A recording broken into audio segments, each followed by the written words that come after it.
额娘真是高兴得太早，以为皇帝能懂克制，更加沉稳有度。谁知皇帝先是用假象稳住额娘，意在大张旗鼓废除三法。皇娘息怒，皇娘可否听听儿子说一说理由？你有什么理由？说吧。这次儿子下去巡视灾情，灾区的悲惨景象，真是触目惊心，令儿子寝食难安。朝廷为救灾，现在已经闹得国库空虚，可那些享受着三法特权的满蒙王公大臣们，个个富得冒油。皇娘，现在民间对三法已经到了怨声载道的地步。如果长此以往下去，这些王公大臣们的权势财富将凌驾于皇室朝廷之上。若真的是这样，那天下将会不安，朝廷将会不保啊！皇帝，额娘说过，额娘往后一定会支持皇帝逐步废除三法的。但是皇帝选择的时机非常不对。说轻点儿，皇帝是在自捅马蜂窝；说重点儿，皇帝你在自掘坟墓。儿子绝不是自掘坟墓，儿子是想杀出重围，痛击恶人。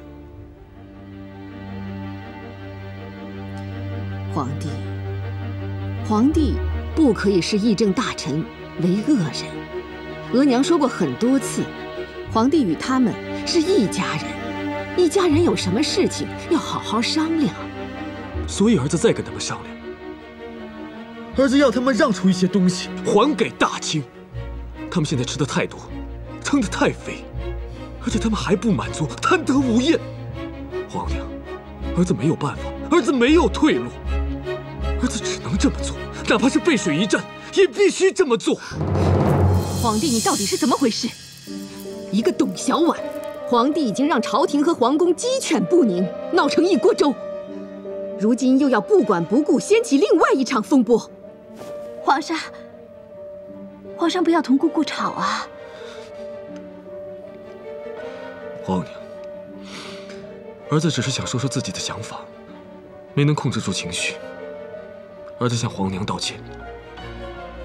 如果皇娘不想再听到儿子再自称儿臣，便让儿子去做自己愿意做的事情吧。儿子要去上朝了，儿子恳请皇娘理解儿子，相信儿子。皇娘，儿子走了。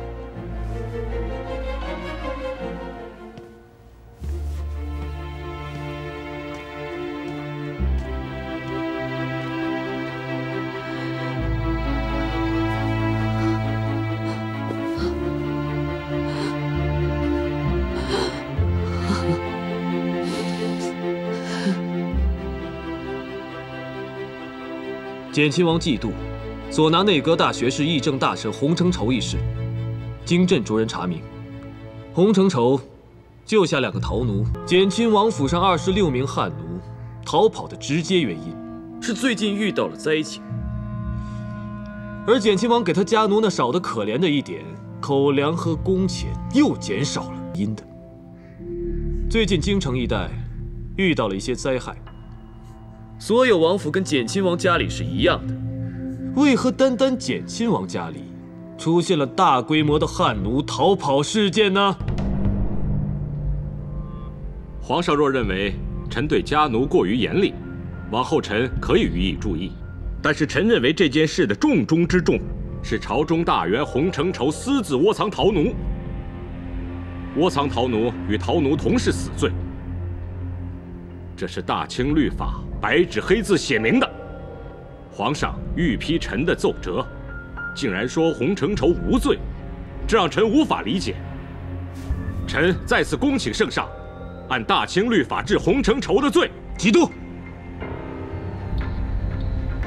你先要替朕做主，好像不是一个臣子在自己的主子面前应该说的话吧？皇上，臣以为简亲王依律行事，不应受到皇上的指责。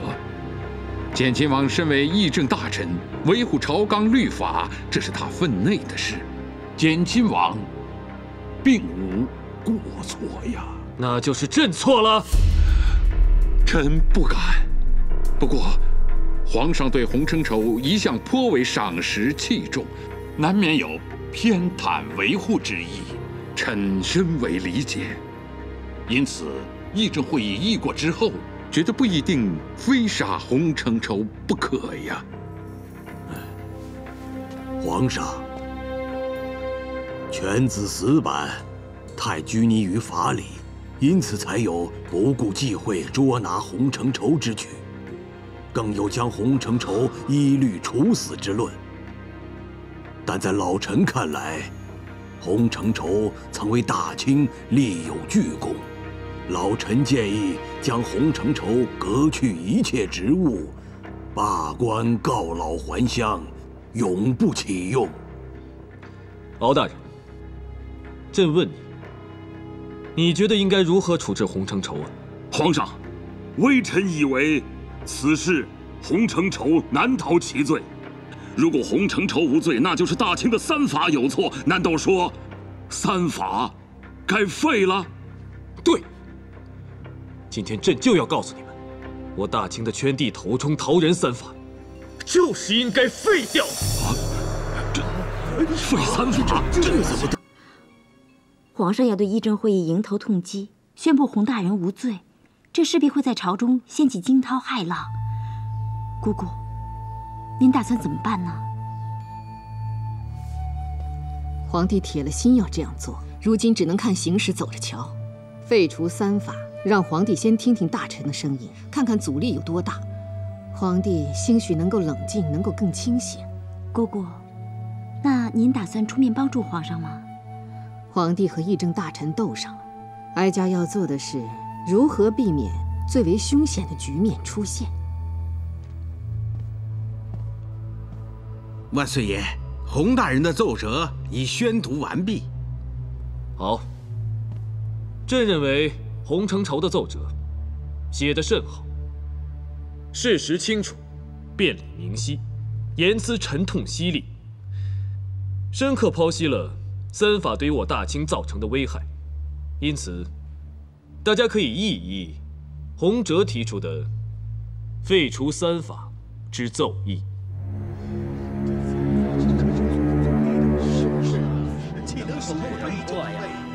皇上，这件事不可以。废除三法会造成朝廷和天下大乱。皇上想要维护洪承畴之心，老臣十分理解。老臣奏请皇上对洪承畴做出最宽大的处理。朝廷继续任用洪承畴，但是需要官降3级，这是底线了。皇上，郑王爷的提议以仁至义尽，臣附议。臣附议。臣附议。臣附议。臣附议。臣也附议。附议，附议，你们步调一致。释放洪承畴是朕的意见，但朕并没有马上下旨。要立刻释放洪承畴啊！朕之所以这么做，那是因为还要尊重议政会议对此事审议的结果。朕很欣慰各位能够赞同对洪承畴的宽大处理，但若将洪承畴降3级任用，合适吗？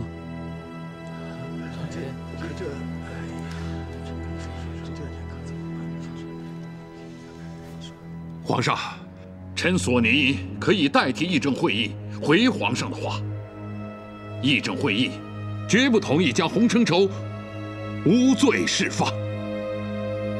好啊，看来议政大臣已经开始集体向朕宣战了。既然如此，那更有必要好好议大清三法的弊端。三法究竟有多少利弊？今天一定要议个清楚。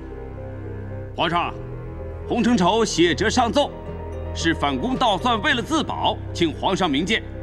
试看满朝文武，有谁上奏议论三法之弊端，更遑论废除三法？皇上，臣陈明夏有折上奏，奏请议废三法，奏请无罪开释洪大人。皇上，臣金之俊有折上奏，奏请议废三法，奏请无罪开释洪大人。皇上，臣钱谦益有折上奏。奏请议废三法，奏请无罪开释洪大人。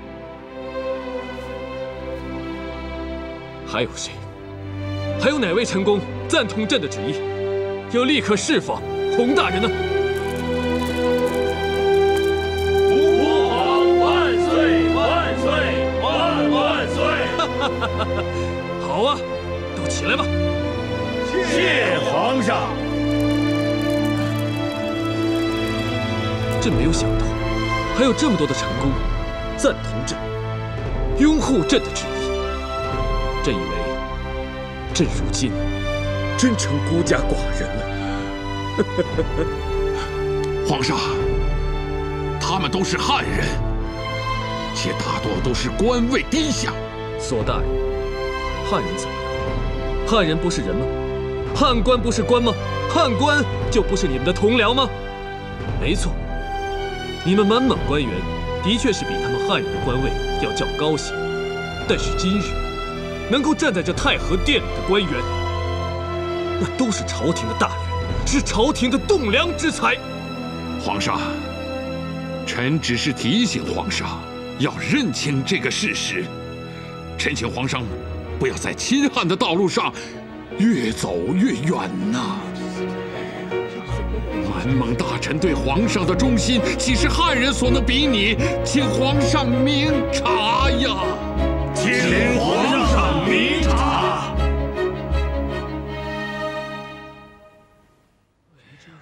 皇上，臣斗胆进言，既然朝中最权威的议政会议已经做出了决议，三法断不能废，断不可议。臣再次恳请皇上收回旨意。季度，你敢让朕收回旨意？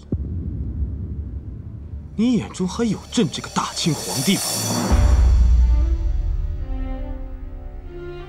六部五院的臣工们听着，你们不必管议政会议的决议，给朕大议3日，一定要好好的议出这废除三法的利弊。对了，还有，包括简亲王杀了20几个逃奴的事情，究竟该不该杀，也给朕好好议议。皇上，老臣恳请皇上立即收回旨意。三法是绝对不可以废呀！皇上不能在亲汉的路上走得太远了。三法是我大清根本呐！若简亲王依法惩治逃奴都有罪的话，我们满朝的满蒙王公，岂不个个都是罪人了吗？皇上，这是整个议政会议的声音，皇上不可不听不理呀！好，那朕就告诉各位重臣，如果三法不废，大清必亡！啊！你看皇上，这三法绝不能废。对。刘光才，退朝。起驾！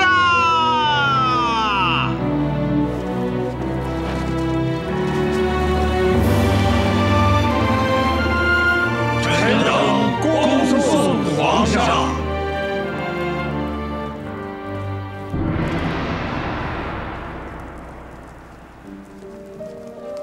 老太太跑哪儿啊？太厚实啊！对，各位大人，皇上已将此事告诉了太后娘娘。太后娘娘心口疼的病又犯了。哎呀，这可怎么办？金太医来看过没有啊？太后娘娘最近犯了2次心口疼了，一定要好好的诊治啊。金太医已经来过了。金太医说，太后娘娘需要好好的休息，至少今天是不能够再激动、再操心了。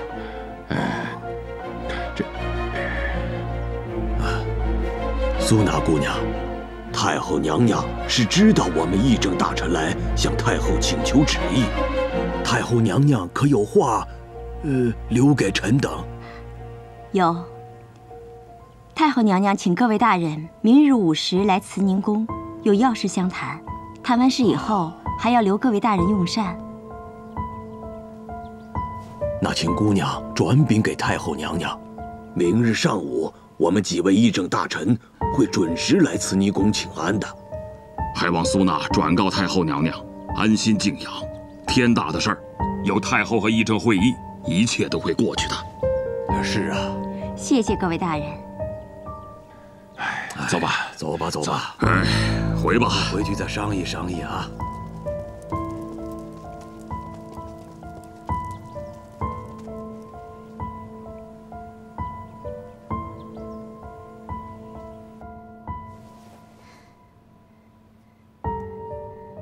议政会议的几位大臣，竟在朝堂上如此强硬，这种情形，怕是连皇上也极少见到吧？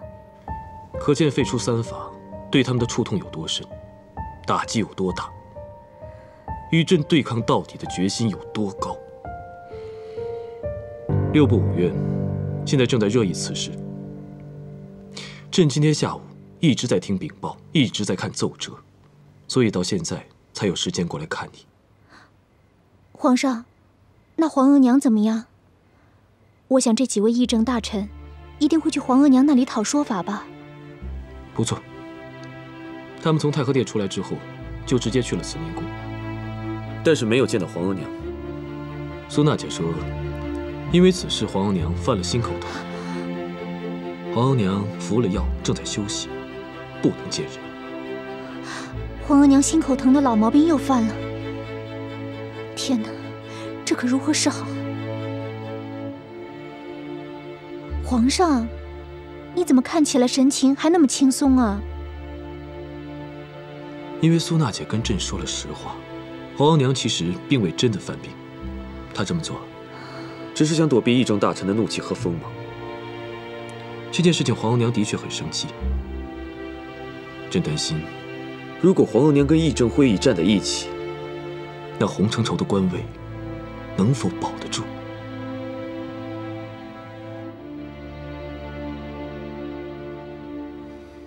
太后娘娘，娘娘深夜让臣前来，想必一定是有何要紧之事吩咐臣下。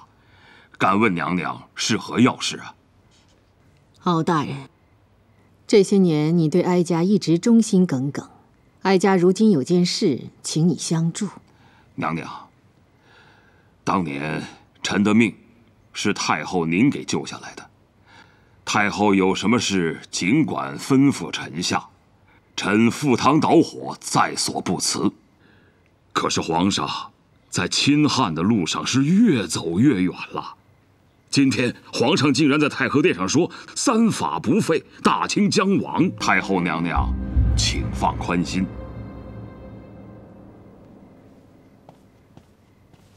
奴才给皇上和德妃娘娘请安。柳二云，今天晚上朕就歇驾钟粹宫了。你让婉儿去准备沐浴之事吧。这。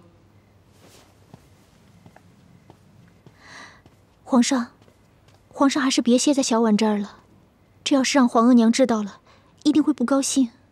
想让皇额娘高兴啊，那是不可能的。朕歇在你这里，皇娘也不会为此生气。朕已经非常克制了，朕相信皇额娘也不会说出什么的。再说了，皇额娘已经让金太医给朕和你加上了2道铁锁，为的就是不让你怀上朕的孩子。所以现在皇额娘的心里踏实着呢。原来皇上知道小婉在服用金太医的药。朕之前不知道，后来才知道的。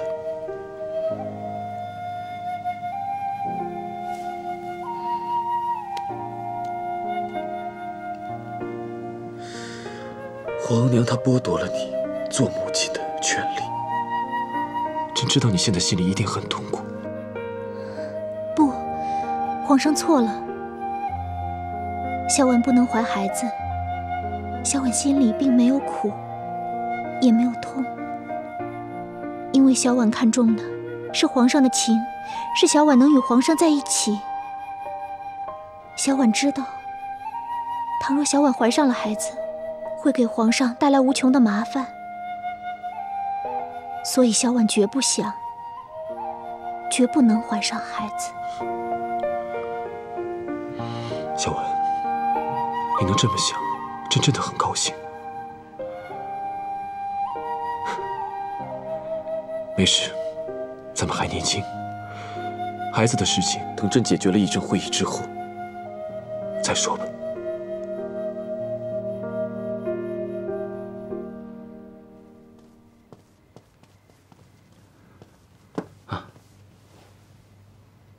皇上今晚要在德妃娘娘这儿歇驾，你们赶快去准备洗浴之事吧。是。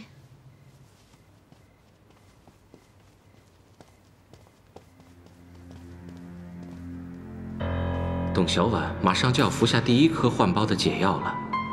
总斗主说过，只要她服下4、5颗解药，便极有可能怀上孩子。待董小婉怀上了孩子，清廷可便要炸开了锅。好啊，真是好啊！太后娘娘吉祥！各位大人，起来吧。谢太后娘娘。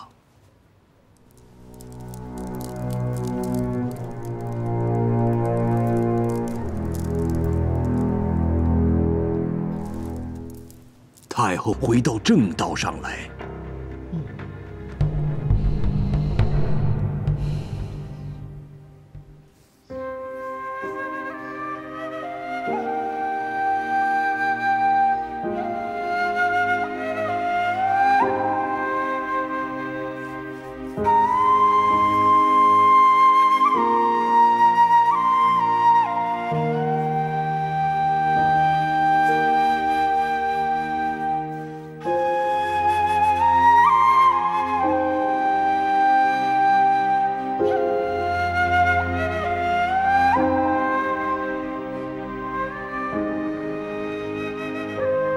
小婉，朕今日这幅字写得如何？老实说，皇上今日的字不如平日里写的。哦，为何呀？气不够定。皇上今日写这幅字时，心中另有波涛翻滚，因此不能全神贯注。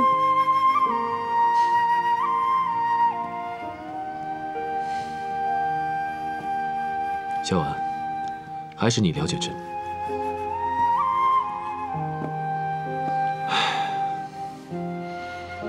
朕现在这心里啊，的确是波涛难平。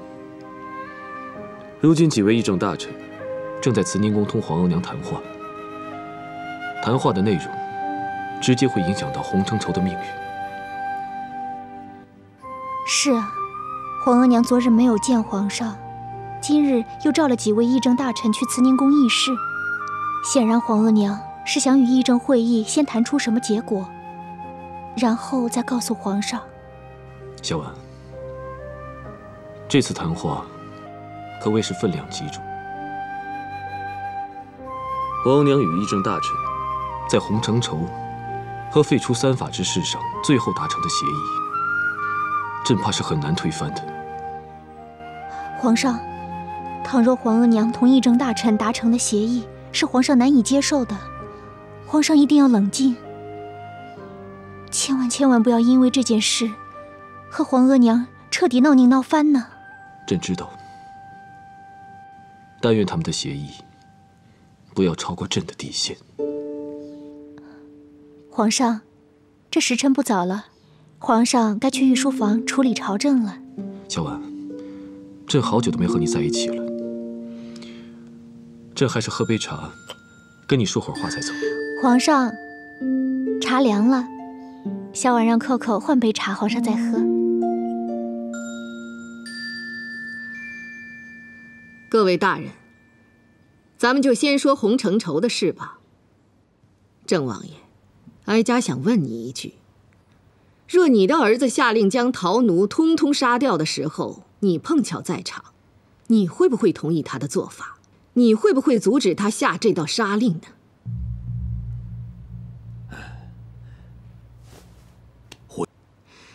老实说，如果洪承畴将他们两个赶出去，让简亲王杀掉的话，哀家才会真瞧不起他。太后娘娘这么一说呀，臣心里就更加服气了。不错，洪承畴只是救下了2个羊羔氏的可怜人，而且这些逃奴又不是要反我大清，他们不过是求口饭吃，求条命活。他们是实在活不下去了，才冒着杀头的危险逃跑。皇上为何如此愤怒？臣现在想明白了，就是因为简亲王下令杀了那20几个逃奴所造成的。敖大人，我看你是老糊涂了。太后娘娘，臣要斗胆问问，太后娘娘是否跟皇上意见一致，认为洪承畴无罪，甚至该予以表彰？议政会议恐怕是难与太后娘娘达成一致意见。如是，我大清的律法便是形同虚设。简亲王，你放肆！你竟敢同太后娘娘这样说话，你真是大不敬！鳌拜，季度，敖大人，坐下。2位大人有话好好说，坐下来说吧。就是坐下。坐下吧，大人，坐下吧。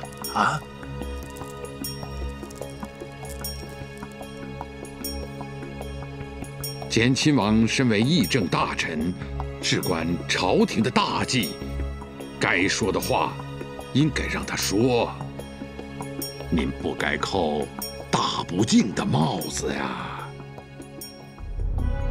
左大人说得对，太后娘娘一再教导臣等要秉公直言，这是在尽忠啊，哪来的什么不敬？臣请太后娘娘明鉴。太后娘娘，臣附议。臣附议。简亲王秉公直言，哀家不会责怪他。